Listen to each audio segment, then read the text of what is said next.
Welcome and thanks for joining us. My guest today is John Bender. He's the Regional Vice President for U.S. Federal at Neo4j. John, good to have you with us. It's great to be here, Tom. Thank you. And our topic today is graph technology, graph database technology, and how it is helping mission objectives. And I think we should begin by explaining what that is and what it is not, because graph technology sounds like pictures, right, or Excel turning into a bar chart. That's not what it's all about. Tell us what it is. So when you think about, a lot of people when they think about graph, we're trained to think chart, and it's not, right? Graph really is a mathematical representation of a network. So it's more in the math theory. And what it's doing, and sometimes I think one of the best ways to explain something is by comparing it to something, right? So relational database, most people understand. And a relational database uses tables, and then it uses joins to actually bring the data together, whereas a graph looks at the data and the relationships as equal, where the relational doesn't, right? So we can query off of anything, any relationship or any node in the graph.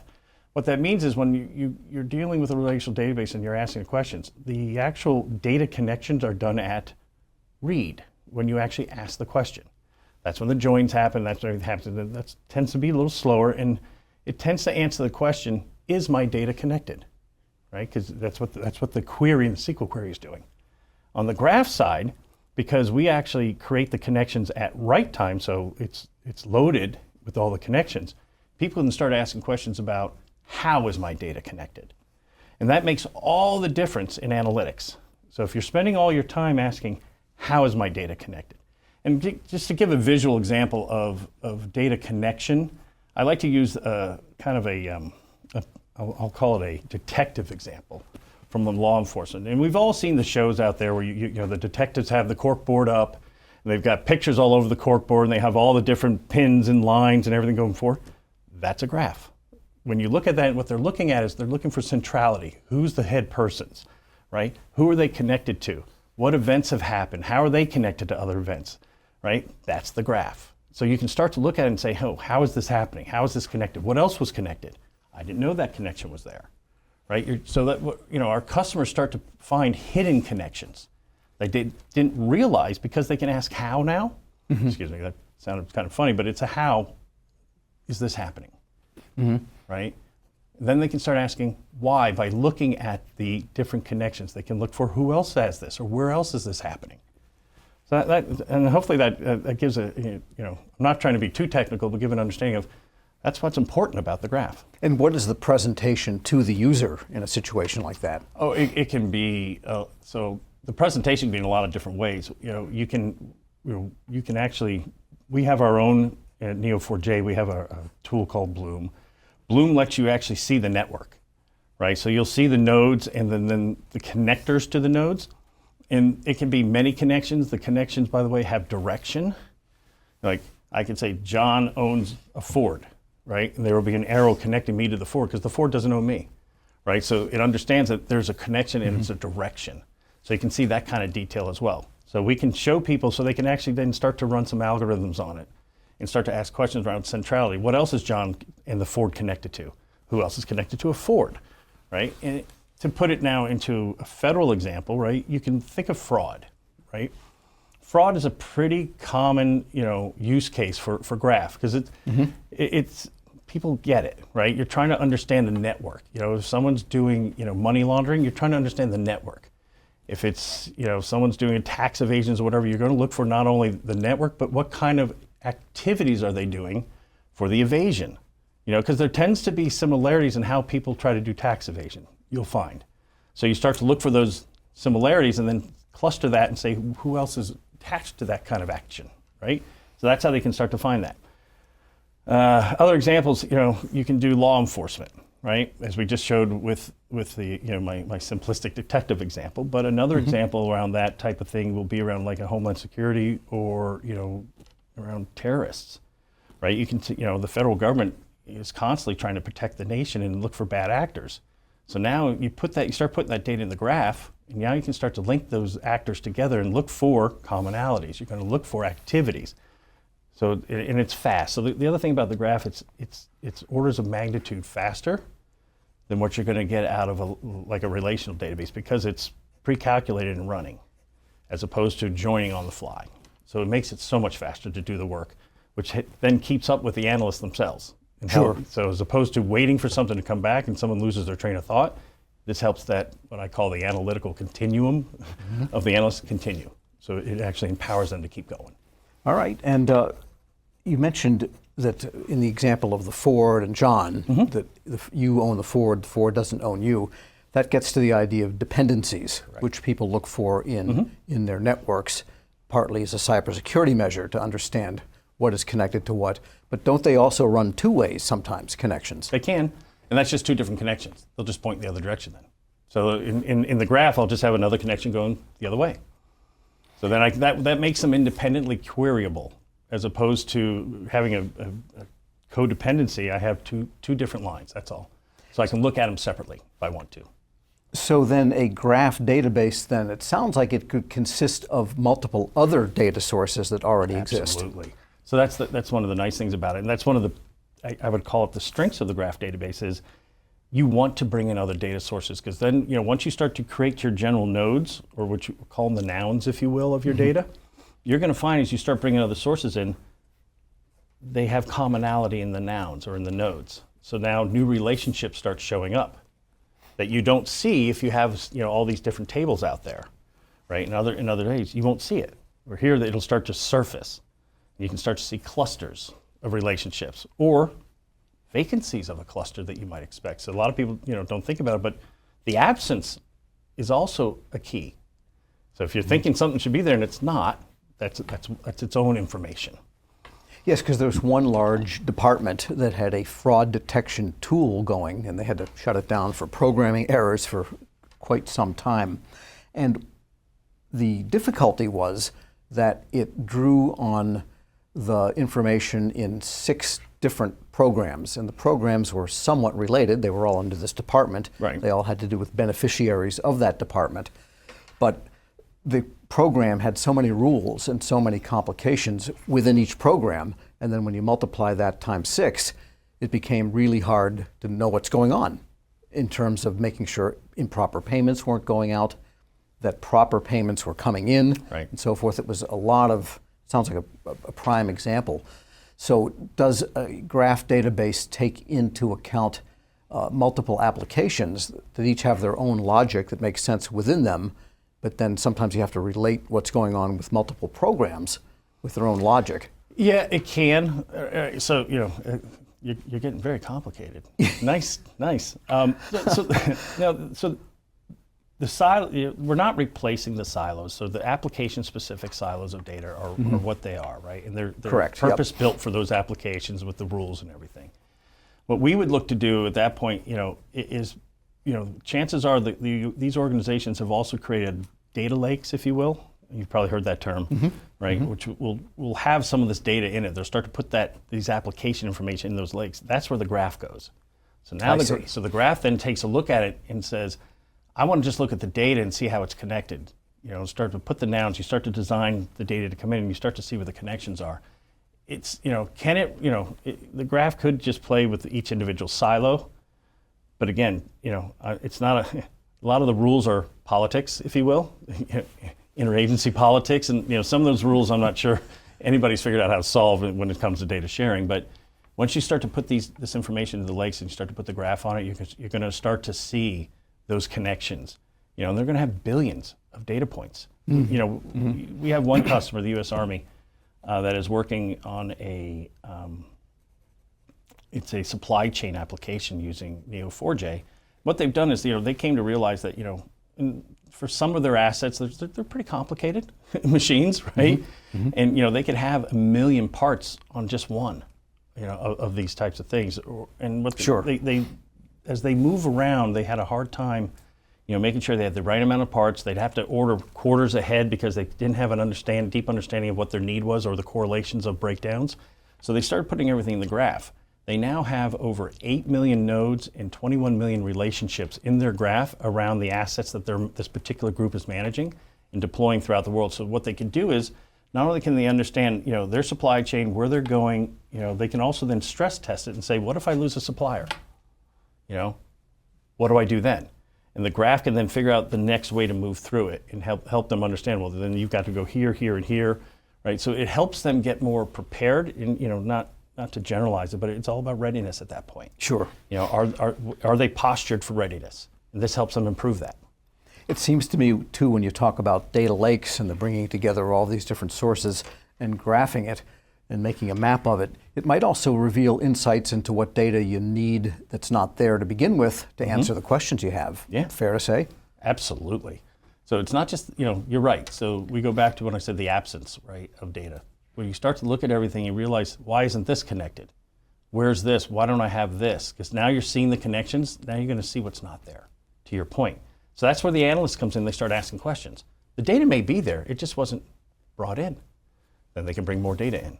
And that's the nice thing about the graph. You can continually add more nodes as you go. You don't have to stop and rebuild the whole graph. So they can continue, to update it as they go, which is nice. So as agencies start to grow, to your point, as they learn more, as they become more, slick with the graph, if you will, or more accomplished with their graphs, and they start asking more and more connected questions, they can start bringing the data in. Right, so it's really available to program people, to the IT people, and increasingly to this new class that's coming into government of data scientists, data engineers. Absolutely. As well. The hardcore analysts, the engineers. So it's interesting, as I've been at Neo4j 7.5, almost 8 months now. I see graphs everywhere now. It's really cool because you start to realize it's the obvious frauds is one, those are obvious examples, human intelligence kind of networking and stuff like that. There are graphs, NASA's another example, another customer of ours. They're doing a lessons learned graph. They've got decades of documentation on different programs they've run, experiments they've done, efforts and things, failures, successes, all of it. They're now putting all of that into the graph. So as they're doing new programs and new efforts, they're actually searching the graph to see if it was done before. They weren't doing that before. So they were repeating mistakes. Now they're avoiding that.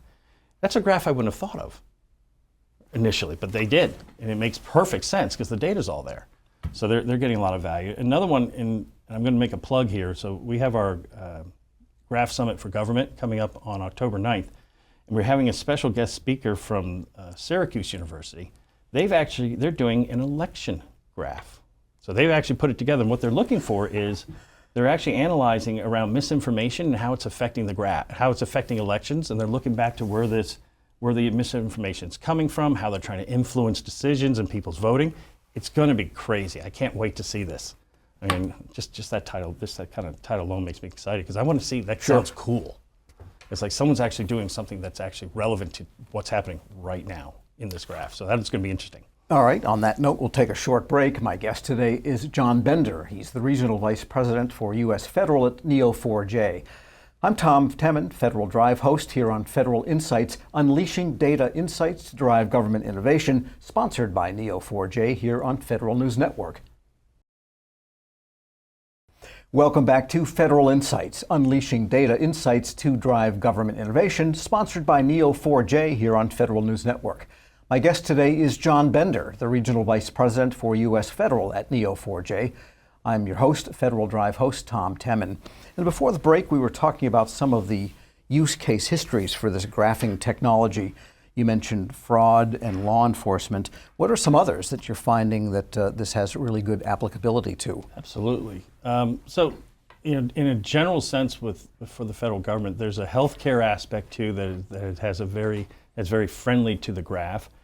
It could be as simple as claims and understanding claims. We have one organization that I can't mention, unfortunately, but they're using it to actually improve claims. They're trying to find a way to make it better for the citizen, right? And they're using the graph to try to understand their journey, so they can understand ways to improve it and start to use algorithms against that to understand better paths if that can help them. Mm-hmm. They're also using it for fraud. So, healthcare claim fraud. So fraud tends to be repeatable in a lot of areas, obviously. But they're also, analyzing claims and looking for anomalies and how people are, submitting the claims, timelines that they're submitting, and looking for patterns for fraud there. Another one is cybersecurity, which I think is a really, really interesting one. We have one customer, MITRE, has created this SciGraph, they call it, I believe. And the purpose there is they're trying to understand, they're modeling the network, right? And they're trying to understand not only if an intrusion happens or an event, I think that's more classically called an event. If an event happens, they basically start to understand as much of the information around the event, because that all becomes in the graph, all the relationships, if you will, all the events that happen. And then they try to understand what's happening. They're trying to then model what's its fastest path, where is it going to try to break through the network so they can defend against it, right? And they're trying to understand then how to harden the networks, or stress test them. So they'll start to do what-if analysis against it. And they'll say, what if somebody enters here? What's the fastest path that a hacker could use to get into, sensitive information? And how do we stop it? So they start to build, understandings of their network and how to defend the network and secure the network. We have another customer that has built a solution specifically to resell into the federal government around this exact in a scenario, which is, they're going to basically create what's called a digital twin. I don't know if you've heard that term before. Sure, yeah. Right? They'll create a digital twin of the network and then start simulating and modeling. And then when the real attacks happen, they put them in the twin and track what's going on. Then you start to look for, because hackers tend to have, certain patterns that they tend to repeat. If they win, they do it again, kind of thing, right? And so they start to look for the combination of events and relationships and similarities to other events. So it could be, if this event happened, I can look at the other events that, okay, it had a certain amount of settings, it had a firewall set up like this, it hit this switches, this, all these different things. And then they can take that and use that as a search parameter to other events and looking for other things that match. Right, and then they start to look for centralities around, when the event happens, where does it go? What's it going on? Where does it tend to go towards? And it really helps them, pick up the network. So that's a pretty good use example. All right, I wanted to like I ask said, you, I see graphs everywhere. Yeah, sure. And I want to diverge for a moment here and just talk about something you mentioned earlier, that it is very fast and it works at the right event in data work. Does it run in RAM? I mean, what are the systems requirements here? And when it's in RAM, can it be in the cloud, or is it a locally hosted thing? Just give us a sense of the system architecture for it. So the graph will run in RAM, right? So that example I gave you with the Army that had 8 billion nodes and 21 or 22 billion relationships has a 4 terabyte database behind it, right? It's a lot of data. Yeah. The graph is the representation of the data, so it can pull it as it needs it. So the graph will run in RAM. That's why one of the other reasons it's fast. It's memory nodes. They're just running down the memory nodes, so it's really, really quick. And it can be in the cloud. It can be in, behind the firewalls. It can be a hybrid. So, they can, depending on where they want to put it, a lot of our customers tend to not to put it, they put it behind the firewalls, because a lot of times, we have early adopters in the intelligence communities and others. They're not in the cloud. They're in their own clouds, right? But they're not in the John Q public cloud.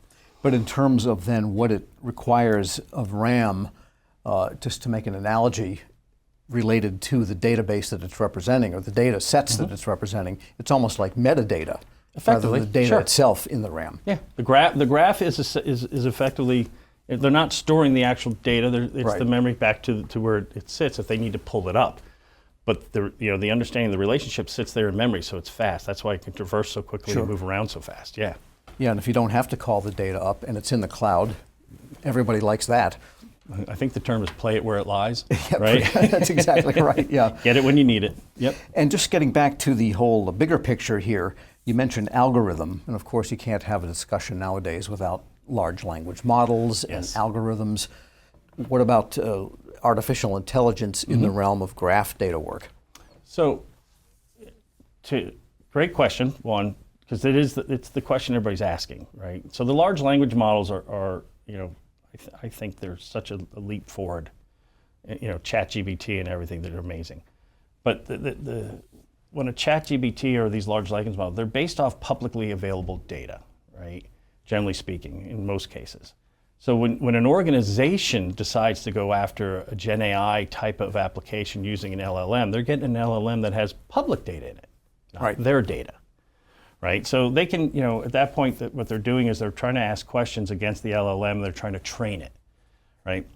Where graph comes into play is, we have, this what we call the knowledge graph, and we call it, have you heard the term RAG, R-A-G? It's retrieval augmented generation, right? It helps assist the LLMs. right? So what Neo4j does, because we can hold both vector data and the graph data, we can actually take a look at a GenAI app, and before the actual query or the question goes to the LLM, it'll come through the graph using the inside data. So the whole goal now is to make information more accurate. So if someone inside an organization wants to ask a question, just asking the public database is good. I mean, the LLMs are great, but sometimes the accuracy is so-so. But what if I actually use my data to frame the question to the LLM? That's what we're doing with the graphs now. So we're actually bringing in, so let's say an organization will bring in all of its documents, and all of it so that'll be in what's called a vector, if you understand what a vector is. So we'll store that information as a vector, and what comes out of that vector, by the way, are nodes, concepts, nouns. It comes out of all the metadata from the documents. So then we marry that up with the actual inside or structured data that's in the graph from the other lakes or what have you, could come from wherever. Now, when the query comes in, it'll probably start on the vector side and say what nodes match up, and then it's going to look at the graph and say what other nodes match this, what are the relationships, what are 1 degree separation, 2 degree. It'll take that set of concepts and then transfer it back to the GenAI app to then now pose the question to the LLM. Now the LLM has infinitely better information, and the question is structured much better to get the response now. And then it'll generate the English language or the verbal response, not verbal, but the response in English language.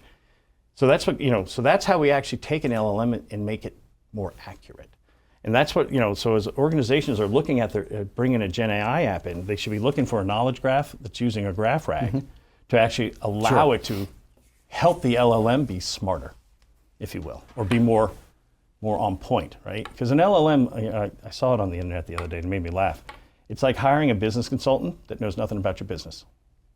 Well, so that can go wrong a lot of ways. Well, yeah, I mean, they're really smart, but they don't know your business well. Well, that's where the graph rag comes in. That gives the intelligence about your business to the LLM as part of the search, yeah. All right, we've got about 30 seconds left. Quick bio, who are you? And tell us about Neo4j, but 30 seconds. 30 seconds, good Lord. I'm John Bender. I'm the Regional Vice President for Neo4j. I've been in the federal area for about 30 plus years now, most of it, all of it in software pretty much. And Neo4j, we've been around since 2007. We're one of the originators here on the graph. And what we do now is, we basically help organizations find those hidden patterns and relationships in their data across billions and billions of data connections. We do it quickly, deeply, and we do it easily, right? That's what we do. Our goal now, our corporate mission is honestly to help the world make sense of data. All right, on that note, we thank you. My guest today has been John Bender, as he said, and I'm going to say, he's the Regional Vice President for U.S. Federal at Neo4j. I'm Federal Drive host Tom Temin. You're listening to Federal News Network. For more on this discussion, please visit federalnewsnetwork.com and search Neo4j.